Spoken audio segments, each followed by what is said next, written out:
Quantos podemos dizer nesta tarde que Ele é tudo? O que é, o que era, o que há de vir. O Todo-Poderoso. Amém. Aleluia. Amados irmãos, podeis tomar os vossos lugares. Estamos no novo ano e eu queria começar um novo estudo bíblico. Bem, eu sei que alguns irmãos estão pensando, então, mas nós estávamos a aprender acerca dos ensinos de Jesus. Será que já se falou de tudo o que havia para falar acerca dos ensinos de Jesus? Não. Mas é importante nós darmos a volta pelos vários contextos bíblicos, pelos vários ensinos bíblicos. E eu queria começar convosco uma série de estudos bíblicos, uma temporada de estudos bíblicos diferente, acerca dos temas do Gênesis. Quantos irmãos aqui já leram o livro de Gênesis? Primeiro livro da Bíblia. Levante lá a mão para eu ver. Olha, quem ainda não leu, não continue pobre, por favor. Chega a casa e começa a ler o livro de Gênesis. Porque vai ficar mais rico. O livro de Gênesis, ele dá-nos uma base, uma estrutura para nós compreendermos o resto da palavra de Deus. Muitas vezes nós não compreendemos porque nos falta o contexto. E sabe que uma coisa dita fora do contexto, sai uma coisa estranha.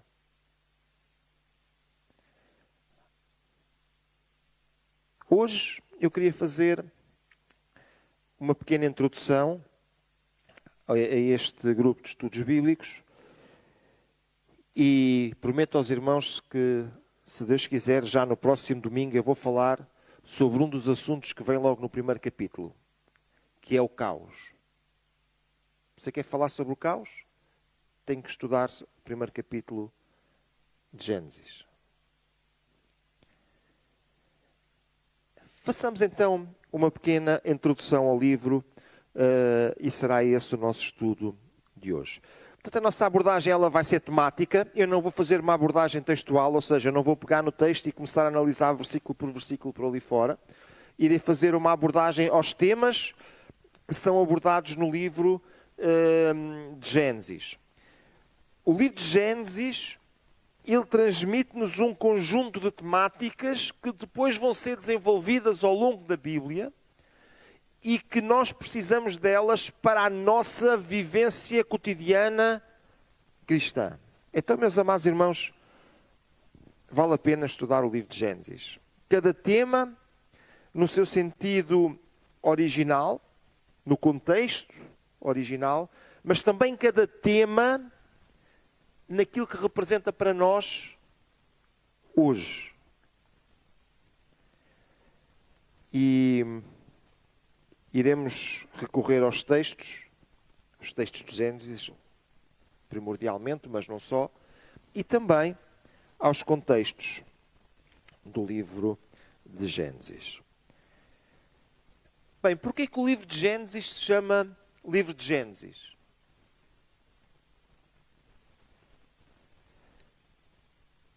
O livro de Gênesis, ele era visto como uma parte de um conjunto mais alargado de livros, conhecida como a Torá ou como a Lei. Quer ver como é que Jesus se refere a estes livros? Venha comigo, por favor. Evangelho segundo São Lucas, capítulo 16. Evangelho segundo São Lucas, capítulo 16. E eu queria ler convosco apenas o versículo 16. Lucas 16, 16. E vou pedir a uma irmã ou irmão que encontre, por favor, de ler. Já temos projetado.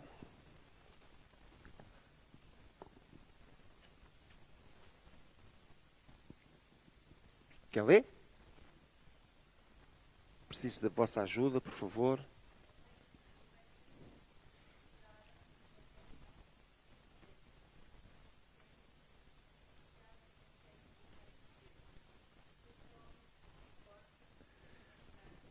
Veja, a lei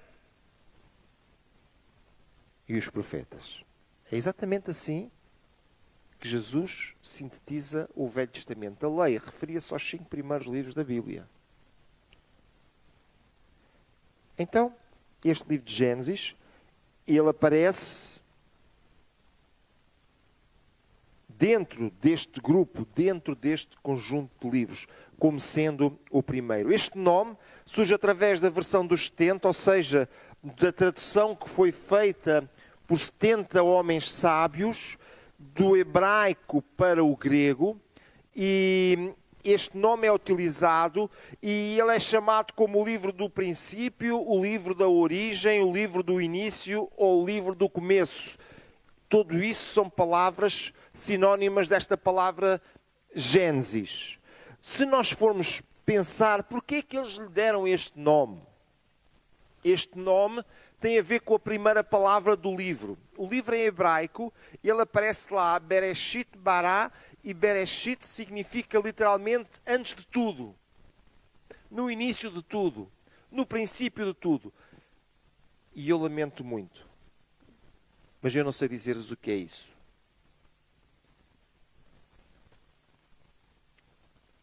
Estou a ser sincero convosco, porque tudo o que eu conheço não é o princípio de tudo.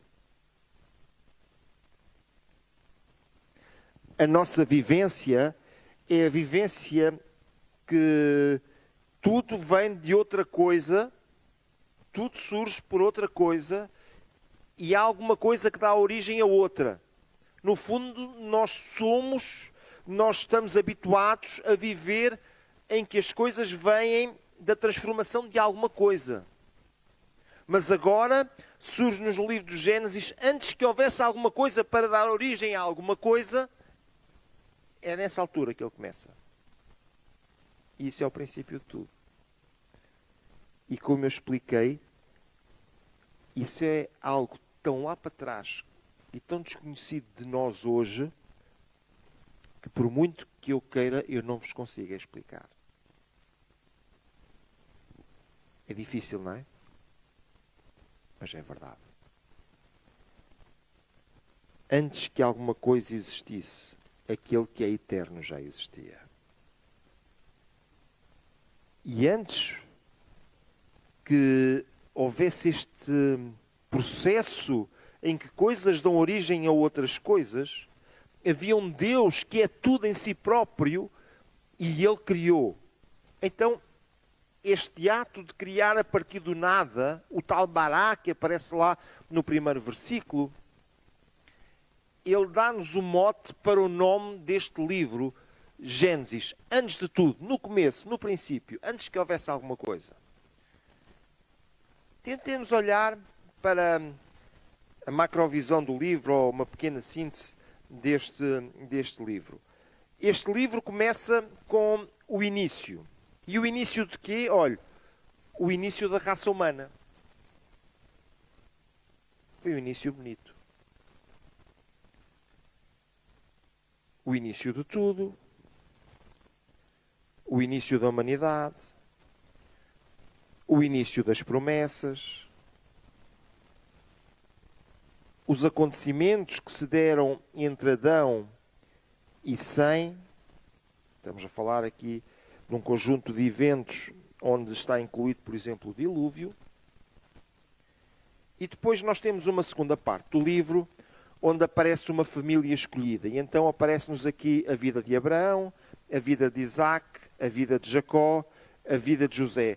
Eu sei que os irmãos estão a pensar e dizem, mas aparecem lá muitas outras vidas pelo meio. É verdade. Mas estas são as centrais da história e nas quais o livro se foca. Deixe-me olhar convosco como é que este livro se desenrola. Olha, nesta primeira parte, ele fala-nos acerca do começo da Terra e do recomeço da Terra. Bem, estou a falar-vos de uma coisa esquisita. Então a Terra recomeçou, a Terra já recomeçou mais que uma vez. O começo e o recomeço. Venha comigo. Quando nós chegamos ao livro de Gênesis, no capítulo 1, nós vamos encontrar que Deus criou os céus e a terra, lá no princípio. Depois nós chegamos ao capítulo 2, ao versículo 2 do capítulo 1, perdão, e vemos que a terra era sem forma e vazia. E sobre isto, Eu vou falar no domingo. Mas vemos que a tal terra que Deus criou agora era vazia, não tinha beleza, não tinha... Mas nós chegamos a Isaías, e Isaías diz que Deus não criou a terra vazia. Então não criou vazia e ela estava vazia. Deus criou a terra e agora a terra estava aqui num estado tão estranho. O que aconteceu com a terra? Chegamos ao versículo 3 e Deus pega nesta terra caótica e começa a dar-lhe uma ordem. E o resto do capítulo 1 é gasto a explicar a ordem da terra. Este capítulo 1 é um texto poético e ele deve ser visto dessa forma mesmo. Mas ele mostra-nos algumas coisas, que pelo poder da palavra de Deus as coisas foram criadas, e isso depois é citado novamente no Novo Testamento. Pelo poder da sua palavra, ele colocou todas as coisas a funcionar no seu lugar. Uma terra que ele criou inicialmente, uma terra que ficou caótica e agora uma terra que recomeça. Mas depois o homem peca e nós ficamos com uma terra submersa. Foi assim? Como é que é possível uma terra submersa? Foi possível uma terra submersa. E agora recomeça a terra e recomeça a humanidade. Porque nós somos todos descendentes de Noé. Eu sei que os irmãos estavam à espera que eu dissesse de Adão. Também somos de Adão. Mas quando nós chegamos a Noé, há um fecho. E todos os outros, eles morrem. E é preservada um pequeno grupo de pessoas, um pequeno grupo de animais. E é esse pequeno grupo de pessoas e esse pequeno grupo de animais que vai dar origem a um novo recomeço. Então, o livro de Gênesis, eles falam-nos acerca disto, acerca dos recomeços, os recomeços da terra. Fala-nos acerca da criação do homem perfeito. Não é com rugas, já está bem? Deus não criou o homem com rugas. Não criou o homem com nenhum tipo de doenças. Não criou o homem com nada disso. Deus criou o homem que só tinha uma parte. Deus criou o homem para só conhecer o bem. E tudo isto que eu estou a falar é o mal. E o homem disse, eu sou tão triste que só conheço o bem. Eu não sei o que é ter dores. Não sei o que é partir uma perna. Não sei o que é envelhecer. E o homem quis saber o que é o mal. E sabe, a serpente disse-lhe isso. Olha, sabes, tu és um pobrezinho, tu não sabes o que é o mal. Deus não quer que tu comas daquele fruto, porque Ele não quer que tu saibas o que é o mal. Ele sabe o que é o mal, mas Ele não quer que tu saibas. E o homem disse, coitadinho de mim. Não sei o que é ter dor de cabeça. Não sei o que é partir uma perna. Eu não sei sequer o que é essa coisa de perder uma pessoa querida. Eu sou um pobrezinho. Deixa-me lá comer do fruto. E sabe, a primeira coisa que ele olhou para ele foi não gostou mais daquilo que viu. Porque a partir daí andou à procura de algo para se vestir. Porque a sua nudez começou-lhe a fazer confusão.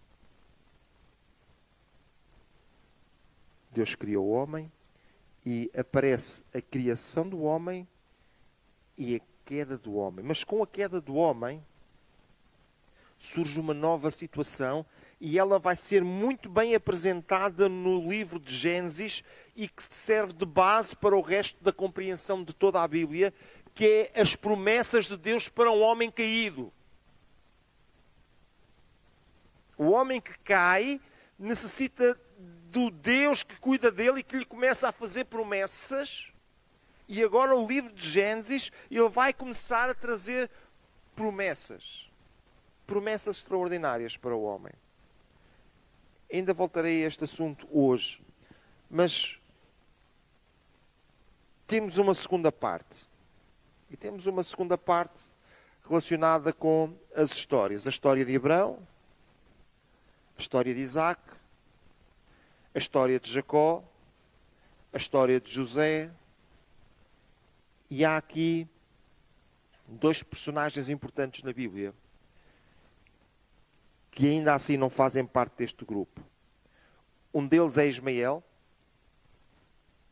Ismael é um personagem muito importante, muitas vezes secundarizado, mas ele é muito importante. E o segundo, que é a pessoa de Judá, de onde depois descende o Salvador. Mas os 4 personagens, os 4 acontecimentos, as 4 histórias principais são estas, e nós iremos nos focar nestas 4 histórias. Amados irmãos, o livro de Gênesis, apesar de ter poesia, é basicamente uma narrativa. O que é que nós podemos aprender com a narrativa bíblica? Eu não sei se os irmãos gostam de ler narrativas. Gostam ou não? Sim? Gostam de ler jornal? Aqui gente que não gosta de ler jornal. Desde que agora as pessoas começam a ver o telejornal, o jornal em si perde um bocado aquele gosto, não é? Mas sabe uma coisa? A narrativa leva-nos a olhar para um texto e tentar perceber o que lá está. E eu quero dizer-vos que as narrativas bíblicas são importantes. Tanto no Novo Testamento, as narrativas dos Evangelhos acerca daquilo que aconteceu com Jesus, como o livro de Atos dos Apóstolos. E permitam-me aqui um parênteses, o livro de Atos dos Apóstolos é importantíssimo por causa das suas extensas narrativas. Mas também no Velho Testamento nós temos narrativas e há coisas que nós só entendemos por causa das narrativas. Olha, quando o homem pecou,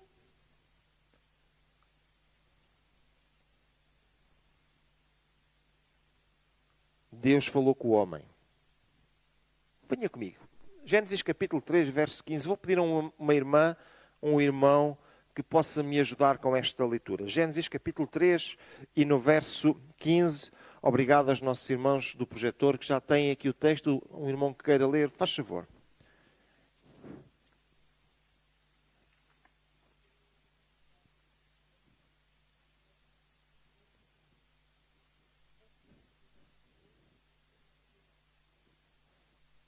Sabe o que é que Deus disse? Vai haver inimizade. Essa inimizade é entre ti e a tua descendência, ou a tua semente. Mas também vai haver inimizade entre a serpente. E da tua semente vai aparecer alguém que vai esmagar a cabeça da serpente. Esta era uma mensagem de esperança, ou não? Eles sentiam-se condenados por causa da serpente. E sabe o que aconteceu? A partir dali, eles estavam desejosos de ter um filho, porque eles pensavam, vai ser o meu filho que vai trazer esta tremenda vitória para nós. Quando Eva tem o primeiro filho, sabe o que é que ela disse? Vejam lá comigo, capítulo 4, versículo 1 de Gênesis. Eles estavam nesta tremenda expectativa, uma expectativa constante. 4:1, quem lê, por favor?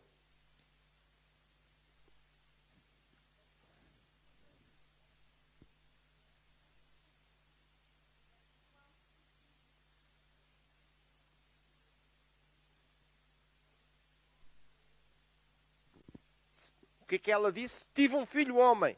Como diz na nossa tradução mais tradicional, alcancei do Senhor um varão. Sabe o que é que ela estava a pensar? Serpente, estás esmagada, já tenho um filho. Bem, se nós formos ler o resto da história, vamos ver que este filho era um assassino. Assassinou o seu próprio irmão. Mas a verdade é que Deus não disse que seria o primeiro filho, nem o segundo filho. Disse que seria alguém descendente.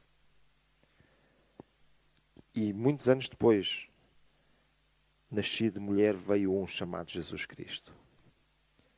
E ele realmente esmagou o poderio da serpente. Amados irmãos, esta expectativa é a expectativa ligada com a promessa de Deus logo quando o homem cai em pecado. E nós vamos ver que Deus começa a fazer promessas, umas atrás das outras, aos homens, às mulheres, ao povo que estava vindo, como que desenhando o caminho para o nascimento do Salvador lá em Belém.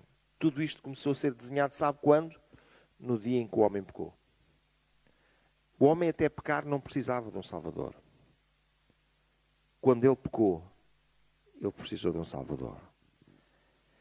Olha, deixem-me ver aqui algumas coisas e vou pedir a vossa ajuda e a vossa compreensão para a leitura de alguns textos. Pedia que não demorássemos muito tempo para conseguirmos fazer estas leituras que são importantes para nós compreendermos. A primeira coisa que nós encontramos é o início de tudo, é assim que começa o livro. Sabe como é que ele termina? A falar nos dias vindouros.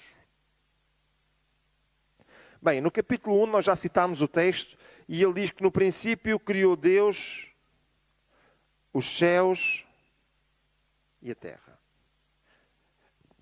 O livro, ele entra na sua parte de conclusão a partir do capítulo 49 e no capítulo 50. E veja como é que começa este capítulo 49 de Gênesis. Gênesis capítulo 49. Um irmão que encontre, por favor. 49 de Gênesis, primeiro versículo.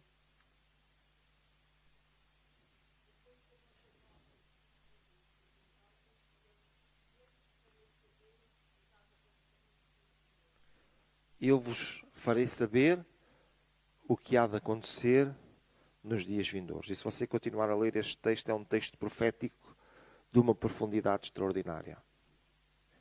Fala inclusivamente acerca da pessoa de Jesus Cristo.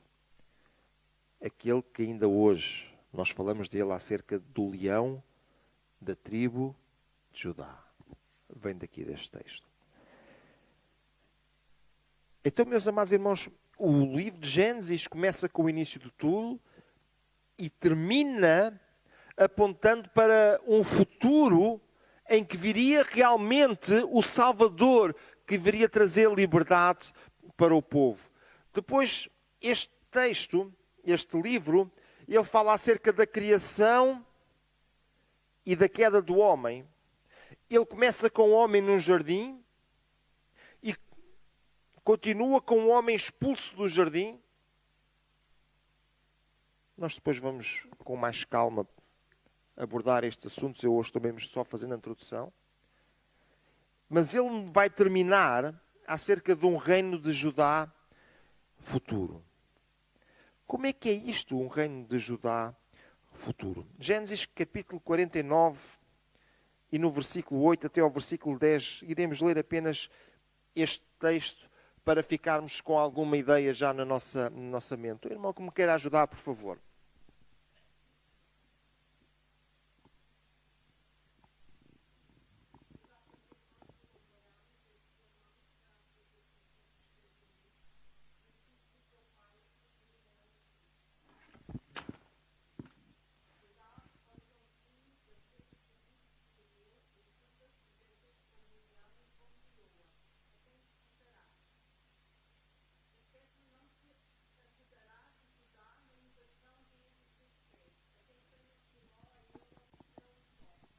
Veja, nós encontramos aqui e começa a apresentar, no meio das tribos, a forma como Judá iria sobressair.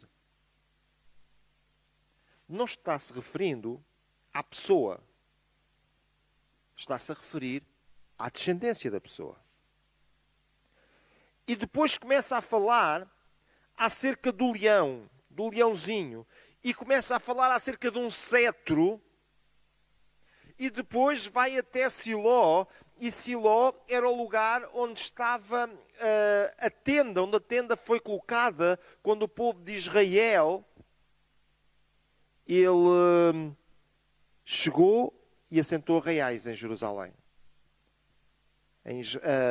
na terra prometida. Então, nós encontramos a forma extraordinária como, de forma profética, é apresentado para um homem que peca, um homem que está privado, um homem que se sente caído, como lhe é apresentada uma solução que vem a partir de Jesus. Mas este livro ainda nos deixa mais. Ele começa com Adão expulso do jardim.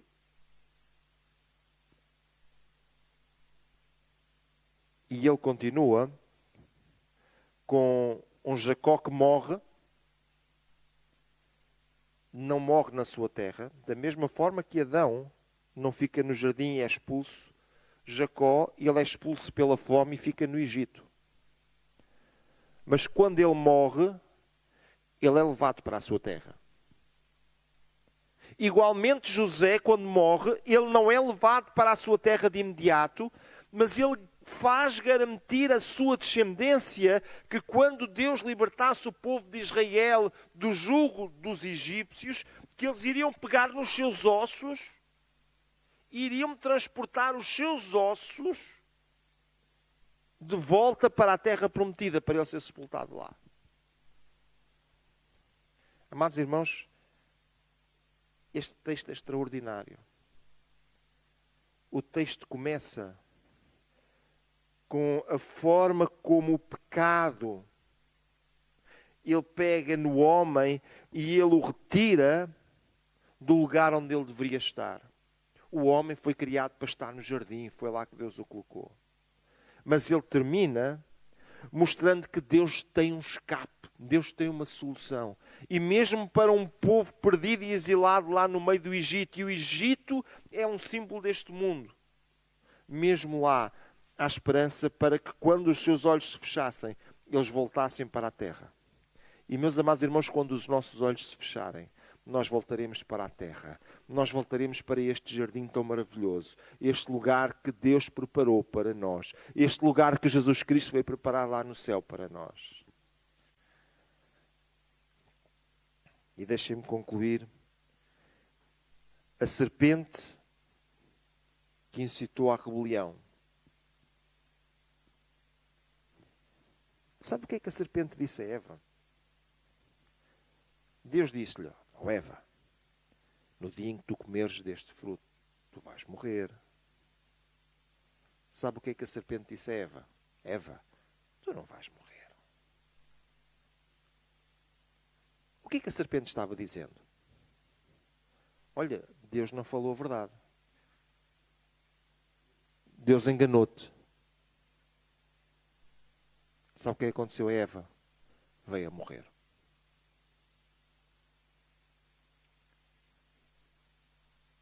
Olha, Eva, sabes uma coisa? Esse tal fruto, ele é tão especial que vai-te fazer uma pessoa sábia. Tu vais saber o que é o bem e o mal. Deus sabe, tu não sabes. Mas tu podes saber, só tens de comer o fruto. Tu já viste? Aprende lá o que é essa coisa de estar a sofrer. Isso é uma coisa que tu não sabes o que é. E lá foi a Eva. Quem é que incitou a Eva a fazer isto? A serpente. Mas sabe uma coisa? Jesus, que é apresentado aqui como o leão da tribo de Judá, ao qual todos se inclinarão. Ele é apresentado como o Filho de Deus, enviado de Deus, que vem para reinar com o cetro de justiça. E é verdade que Deus falou com Eva, Deus falou com Adão, e eles não se quiseram vergar. Eles não quiseram aceitar, eles ouviram outra voz. Mas quando vier o leão da tribo de Judá, ele vai voltar novamente. Ele virá para reinar com justiça, com retidão. E aí todos irão reconhecer como o Senhor. Todos irão se voltar verdadeiramente para Ele. Que o Senhor rica e poderosamente possa abençoar os meus amados irmãos e irmãs. Querendo Deus, na próxima sexta-feira, nós iremos estudar o processo criativo de Deus. Como é que Deus criou?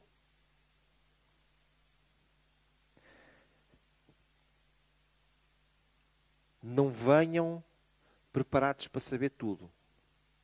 Porque se houver alguém que saiba tudo, diga-me porque eu quero aprender. E não é muito importante nós sabermos tudo, porque se fosse a Bíblia explicaria tudo. Mas há uma parte interessante que a Bíblia nos quer explicar e essa nós devemos estar disponíveis para aprender. Amém? A primeira coisa é que foi Ele que criou. E se dúvidas houvesse, João escreve acerca de Jesus da seguinte forma: todas as coisas foram feitas por Ele e sem Ele, nada do que foi feito se fez. Quem é que fez? Foi Ele. Como é que fez? Vamos ver. Vamos ver também como é que Deus criou o homem. Você não sei se sabe, mas